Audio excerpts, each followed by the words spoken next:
Hey, my more brothers, here on a just like random Christmas. The kids aren't here yet, so I got time today. And I just want to respond to Mr. Z's How the Grinch Does Math. I think that's the name of the title.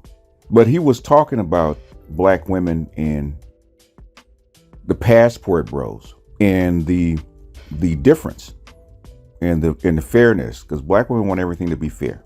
And they want everything to be equal, and they compare the passport bros to themselves. And what they try to do is basically say that they're a better value than foreign women, and they try to poo-poo the other product, like foreign women are not worth the time, worth the money, worth the trouble of going elsewhere and seeking them out, or seeking out a different culture. It's better to stay here and put up with the slightly defective product because it's more cost effective, which is, it's not even about cost effective, because at the end of the day, being married to a black woman, 5 years with a black woman is not really cost effective, especially if you get a couple of kids dumped on you. Then you're talking about hundreds of thousands of dollars of child support. So when you do the math, even that way, even though the initial cost may be a little lower for a lesser product, even though it's more convenient it could be more convenient, depending on the way you look at it. In the long run, it's not worth the price, and everybody knows that. Because trust and believe, men do math, okay? They really do math. They do value for value, and they know the difference. Especially most of the passport bros are over 30, and they've already been through the ringer, and they know the difference. So these are not 18, 19, 20-year-old guys. These are 30, 40, and 50-year-old guys that are coming back and telling you that have already had life experience that there is a difference. But I'm not going to make this long, because if we're going to do math today, we're going to bottom line this. The difference between passport girls and passport bros is the difference in the position of a man versus a woman, okay? For a man, it doesn't matter whether she's in the West, North America, Europe, or in the global South, Africa, Latin America, Asia. Doesn't matter, right? Because at the end of the day, men are supposed to pay. We're going to pay here, we're going to pay there, we're going to pay everywhere, right? And if you can get a better woman for a cheaper price and you can afford to relocate, you're going to take that value. It's much more valuable. You're getting a better woman, more cooperative, more traditional, more subservient, better trained to be a wife for 80% off. And sometimes, if depending on the country that you go to, like Uganda, you talk about 90% off. Talk about 90% off for a better product, because you're paying. So regardless of what black women say, or say how bad you are, good or bad you are, how dusty you are, okay? A dusty dude that can make $25,000 here, which is closer to the poverty level, the lower end of the economic spectrum in the United States. You go to Uganda, where the average wage is $3,000 a year. Or you go to Ghana, where the average wage is $5,000 a year. You go to South Africa, where the average wage is like $10,000 a year. Okay, and you're making 25, or you can make 25. You're double the average rate, or the average income of them, versus you having to make here. You have to make 120. You're double. So a dusty dude here is not a dusty dude there. Dusty is relative. A dusty attitude here is not the same as a dusty attitude there. A dusty attitude there in those countries, you're making $2 a day. And you have a 4th grade education. Difference in culture.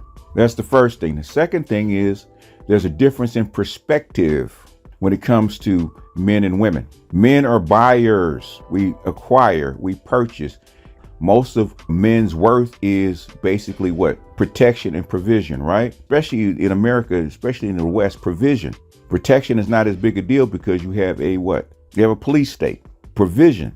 It's the first thing to look at. Provision is the first thing black women look at. What is the reason that black women don't marry black men, even though they have babies by these dudes, right?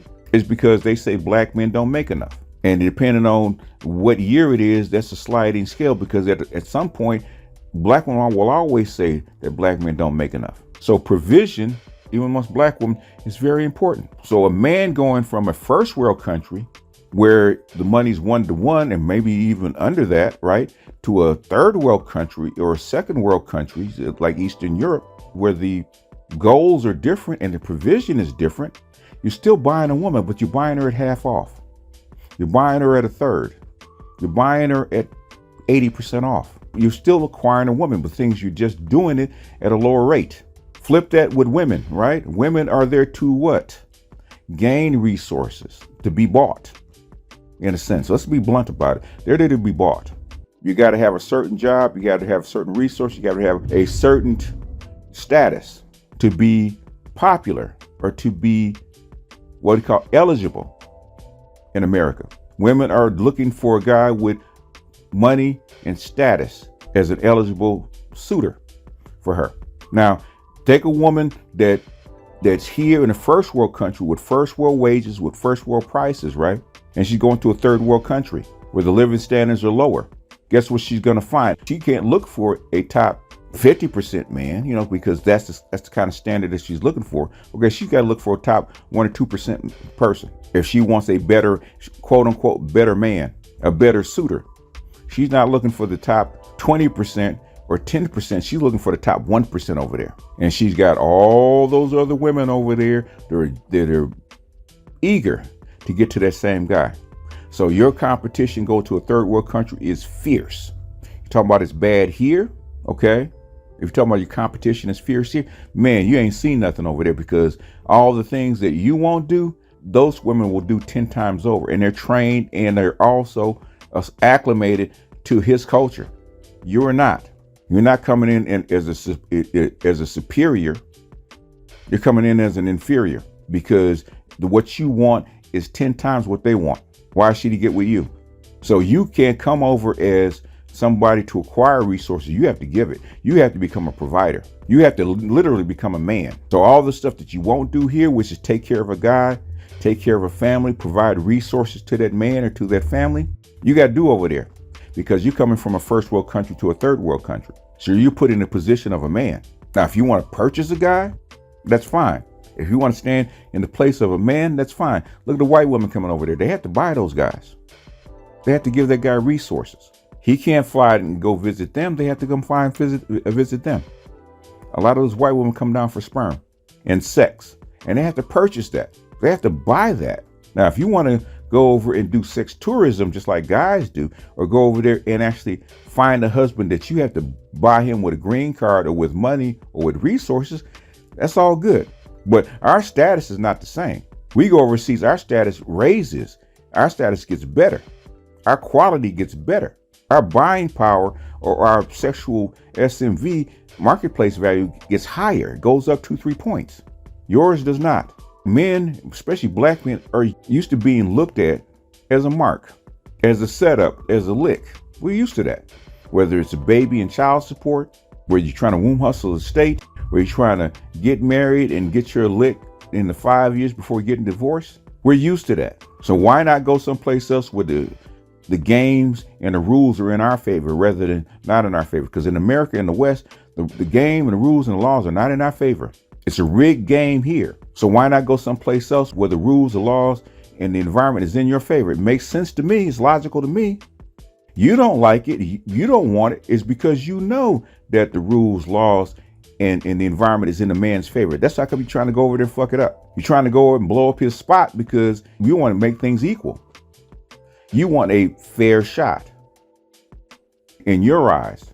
You want a fair shot in your eyes? Why go over and change their culture? Change yours. Make the laws fair. Make the laws 50-50. Make the opportunities the same for black men as it is for black women. But you won't do that, because I wouldn't do it either if I were you. Why? I still want all my advantages. Why give up my advantages? Why give up my good time? Why give up my leverage? I wouldn't do it either. But don't get mad when brothers see that this is rigged, and if I have the ability, I'm going to go someplace else. It's a difference. There's a difference between a woman and a man. A man acquires, a woman is the acquiree. She's the object to be acquired. And that's the way you want it. You're not paying for men. If you're paying for men and you're willing to pay for a man and you're footing the bill, hey, get on the plane, go overseas and buy him cheaper. Buy a better man cheaper. Now, you can't boss him around like you do black men. You can't, he's not socialized to take your shit. He's not socialized to get hit because he's gonna backhand your ass because that's the way he's raised. He's not socialized to be yelled at and accosted and being treated meanly. He ain't socialized to do that. Black men are. So compared to the shit that other foreign women have to put up with from their men, they have to be meek and quiet, otherwise they'll get backhanded. Hey, black men are a walk in the park. All black men want you to do is do your shit, do your job, don't raise no hell, and I'm going to show you a good time. We can go out and have fun. We can have, we're socialized to give women orgasms because we socialized to be in concubines. We're socialized to give up resources. We're socialized to not be too demanding because our mamas taught us that. And other women, look, is this all that we have to do for you? And I've heard this many, many times. That's all that you're asking for. Is this it? That's all you ask for? My mama taught me how to take care of the house and cook. That's all you want? I can have a voice. I can have a say in our family life because that's what you expect, because that's the way you were taught. Really? Hell, I'll sign up for that all day, every day, and twice on Sunday. You don't understand. You're looking at passport bros through the eyes of a woman. You're not looking at passport bros through the eyes of a man and what he has to pay and the duties that he has to have, okay, that he has to do. Hell, passport bros, in the United States, you have to put up with a woman's problems, her mouth, the emotional labor that you have to do for her, tell her that she's all kind of bullshit, right? If you don't entertain her, she's gonna leave because you're there for sex, you're there for attention, you're there for entertainment, and you're there for provision. You gotta do all that shit wrapped up into one, right? And if not, she's gonna get dissatisfied and she's gonna move on. Whereas the foreign woman have to do none of that shit. All you gotta do is provide. And in some cases, protect. And she'll do the rest. She don't need you to listen to her problems. She got girlfriends there. She got her mother for that. She don't need you to watch the kids like that because she's been trained to do that. In other words, black women talk about 50-50, right? Really, it's 80-20. Black men have to carry 80% of the load, okay? And for free. Why not take the 80-20 on the other way where you get 80% of the value and all you have to do is 20% of the work? That's not even an equation that you can even argue about. That's how come black women don't really have a lot to say because they know they're not providing the same value for your dollar that foreign woman is. She's not even close, and they know it. All they can provide you is a lot of problems, a lot of bills, and overpriced vagina. That's it, and they know it. And if you can find a cheaper, nicer, better looking supply someplace else, why not take it? Why not? Anyhow, that's my response to Mr. Z. Happy holidays, Merry Christmas. I got a couple of more to do. If I can get them in, I'll get them in and put them up because I know there's other stuff that people want me to comment on. And I haven't gotten to it yet, but I shall get to it. Hopefully before the clock strikes 12. But anyhow, this is BGS out. Now see you guys on the next one. Peace.